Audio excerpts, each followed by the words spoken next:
Γεια σας, καλησπέρα σας. Είμαι ο Γιώργος. Ξέρω πως πέρασε αρκετός καιρός, αλλά καλώς ήρθατε σε ένα ακόμη επεισόδιο Java Tutorial του Scratch FTC. Σήμερα θα μιλήσουμε για το αντικειμενοστρεφή προγραμματισμό. Οπότε λοιπόν, πώς φτιάχνουμε κλάση? Τι είναι κλάση για αρχή? Ωραία, λοιπόν, κλάσεις είναι στην ουσία σαν καλούπια για αντικείμενα. Το ελληνικό κομμάτι εδώ πέρα είναι πως σε όλα αυτά τα βίντεο έχουμε συναντήσει και κλάσεις και αντικείμενα. Κλάσεις, σε κάθε βίντεο φτιάχναμε μία, διότι στην Java δεν μπορείς να γράψεις κώδικα χωρίς να γράψεις μια κλάση, και έχουμε παρατηρήσει ένα αντικείμενο, το string αντικείμενο, το οποίο είναι κείμενο. Είναι στην ουσία ένα αντικείμενο τύπου της κλάσης string. Δηλαδή άμα σας δείξω, αφήστε το, θέλουμε να κάνουμε decompile το source kit. Το spawn, οπότε έχετε παρατηρήσει, έτσι φτιάχνουμε μια κλάση. Αλλά για να γράψουμε κώδικα σε μια κλάση θα πρέπει να χρειαστούμε μια μέθοδο, η οποία είχαμε δει στο προηγούμενο επεισόδιο. Οπότε θα κάνουμε public void method.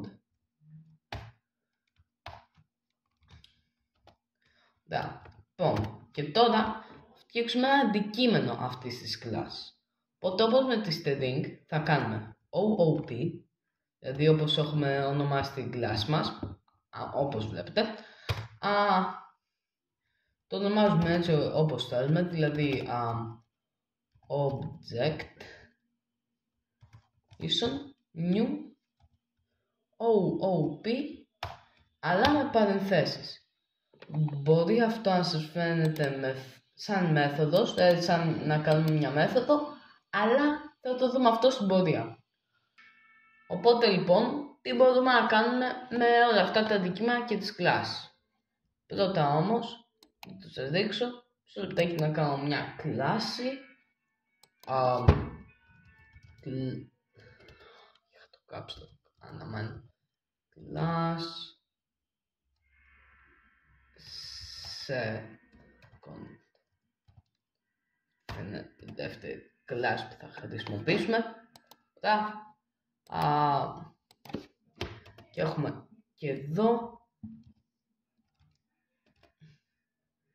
και εδώ μία μέθοδος void method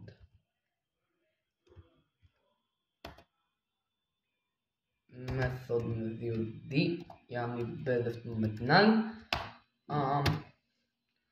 Και πείτε πως αυτή η μέθοδος έχει κάτι το τόσο καλό που θέλουμε να την καλούμε και σε αυτή την tag και σε αυτή την κλάση.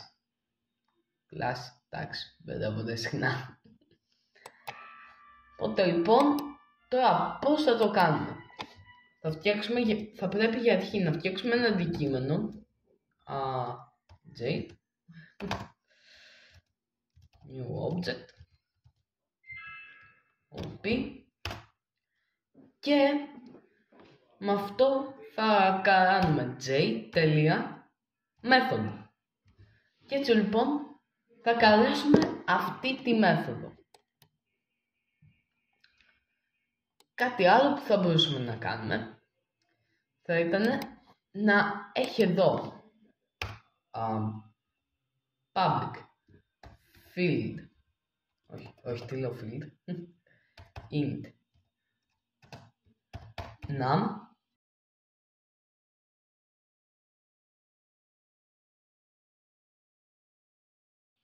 και εδώ πέρα να θέλουμε να χρησιμοποιήσουμε το num. Θα κάνουμε j.num ισούται με 100. Και ωραία, όμως αυτό λέγεται field. Δηλαδή δεν είναι απλά μια μεταβλητή, είναι ένα field που μπορεί να χρησιμοποιηθεί ανάλογα με το τι λέει εδώ. Δηλαδή άμα είναι public, private ή παίρνει το άλλο. Ωραία, λοιπόν, πείτε πως έχουμε ένα άλλο αντικείμενο, OOP, K, σούτα με new OOP. Ωραία. Πείτε πώς πάω το k.na. Θα είναι έχω μία μέθοδο η οποία εμφανίζει κάπου το k.na. Θα ήταν το ίδιο το k.na. Θα ήταν το ίδιο num ή διαφορετικό. Θα ήταν διαφορετικό. Διότι με τα αντικείμενα τα fields είναι ανάλογα με το τι αντικείμενο είναι. Οπότε αυτό θα μπορούσε να ήταν 200. Και θα κάνει override το j.num επειδή είναι επειδή είναι fields από δύο διαφορετικά αντικείμενα. Αλλά πείτε πως θέλετε να χρησιμοποιήσετε κάτι μέσα από αυτή την κλάση, αλλά δεν θέλετε να φτιάχνετε αντικείμενα. Οπότε λοιπόν θα μπορούσατε να κάνετε public static int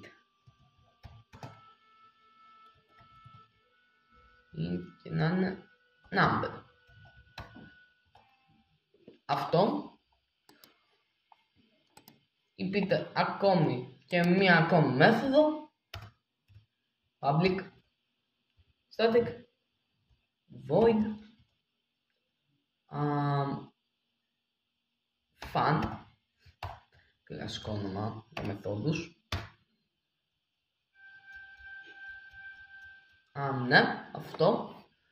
Θέλουμε να καλέσουμε αυτή τη μέθοδο και τη μεταβλητή. Θα μπορούσαμε να κάνουμε j.number. Όχι. Δεν θα μπορούσα. Διότι δεν μπορεί να καλεστεί από αντικείμενο. Είναι static. Οπότε λοιπόν αυτό που θα πρέπει να κάνουμε είναι OOP.number. Τότε αυτό θα μπορούσε να ήταν ίσον 3. Για όσοι λοιπόν παρατήρησαν πως ο τρόπος που κατασκευάζουμε ένα αντικείμενο μοιάζει σαν να καλούμε μια μέθοδο και σκαφίστηκαν μήπως αυτό είναι μέθοδο ως ήταν σωστή. Τα δύο τουλάχιστον άτομα που το υπέθεσαν αυτό. Και συνήθως είναι απλά μια διαμέθοδος, αλλά θα τη γεμίσουμε εμείς. Λοιπόν, και γράφετε κάπως έτσι public, το όνομα της κλάσης, παρενθέσεις, και έτσι λοιπόν φτιάχνεις ένα constructor, που είναι στην ουσία μια μέθοδος που καλείται όταν δημιουργείται ένα αντικείμενο. Τώρα εδώ μπορούμε να βάλουμε ό,τι εντολή θέλουμε, δηλαδή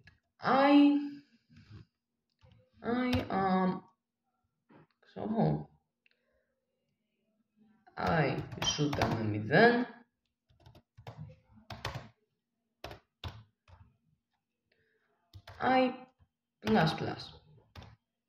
whatever. Και αυτό, όπως κάθε μέθοδος, μπορεί να πάρει παραμέτρους κανονικά. Οπότε θα μπορούσαμε να κάνουμε int ή να κάνουμε το i να ισούται με e. Φυσικά εδώ θα πρέπει να τα γεμίσουμε με αριθμούς.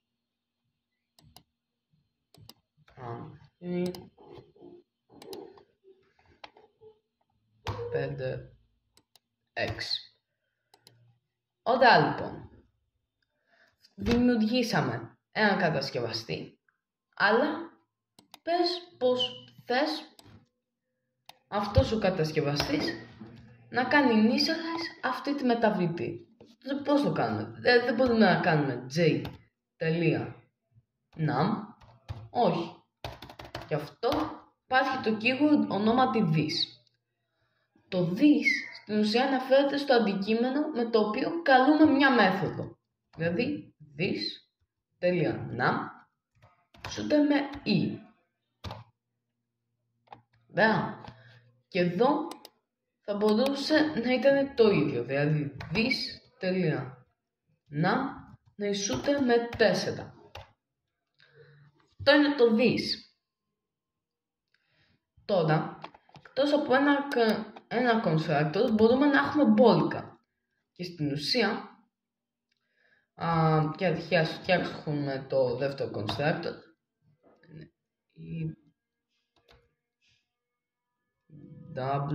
Όχι. Είναι η int n και int m.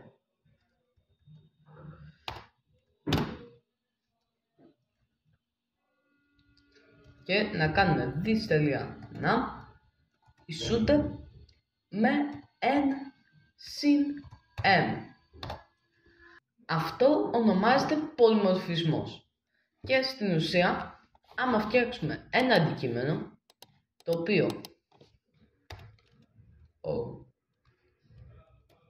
OOP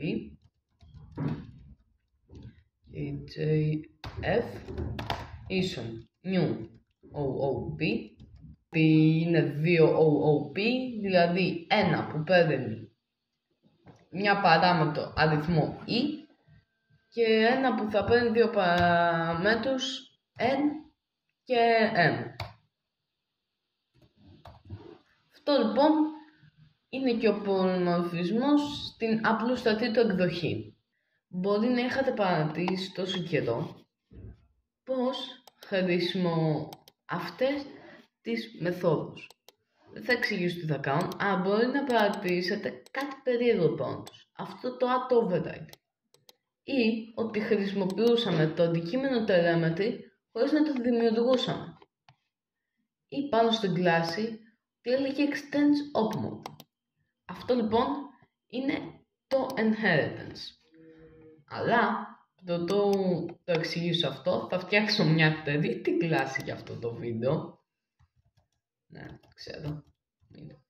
Κλάσεις έχουμε, αλλά χρόνο όχι. Class third.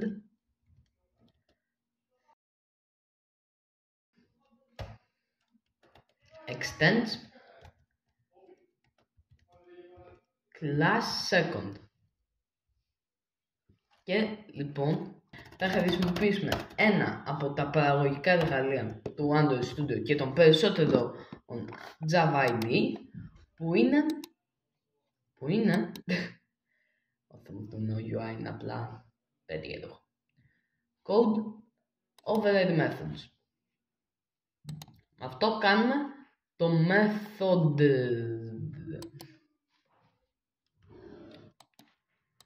το οποίο στην ουσία παίρνει το method και με ό,τι αντικείμενο κάνουμε εδώ πέρα, αντί να καλέσει αυτό το method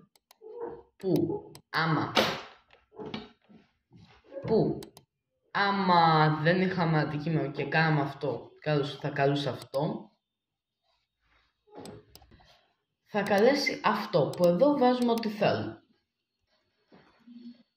Τώρα λοιπόν, άμα είχαμε εδώ μερικά fields, για παράδειγμα public int integer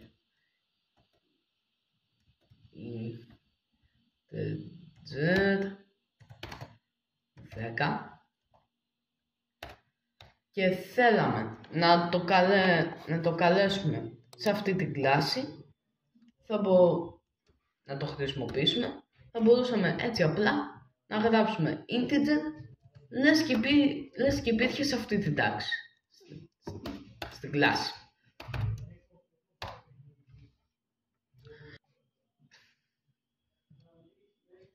Fields βάζουμε εδώ, μπορούμε να τα χρησιμοποιήσουμε στην άλλη τάξη, κλάση.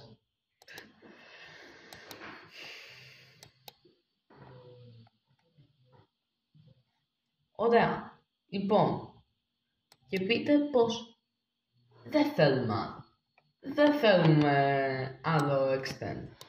δεν θέλουμε μια κλάση να γίνει extend ποτέ μα ποτέ. Δηλαδή και κάποιος άλλος να πάρει αυτή την κλάση, να μην μπορεί να την κάνει extend. Τότε λοιπόν, πλάς στο public, βάζουμε ένα final. Στην ουσία, δεν μπορείς να κάνεις extend την κλάση. Δεν μπορεί να φτιάξει κάποιος μια κλάση παιδί από αυτήν. Και το ίδιο μπορεί να γίνει και με τις μεθόδους. Δηλαδή, final.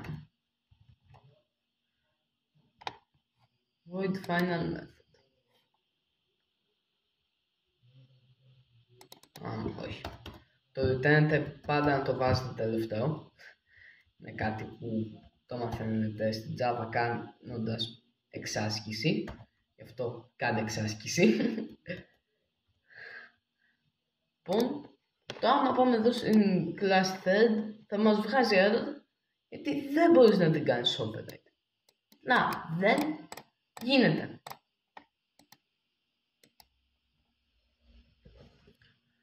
Και με αυτά και με τούτα φτάσαμε στο τελευταίο επεισόδιο της σειράς των tutorials της Java.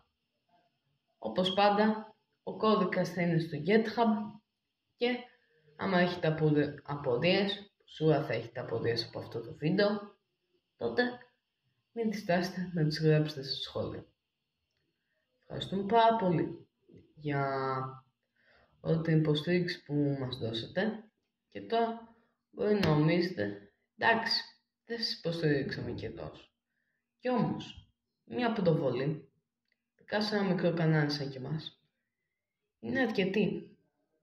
Οπότε λοιπόν, ελπίζω να σου φάνηκε χρήσιμη όλη αυτή η σειρά, να δω πολύ καλούς κώδικες όταν φτάσουμε με το καλό στο Μάρτιο και μιλήσουμε μέσα στο διαγωνισμό.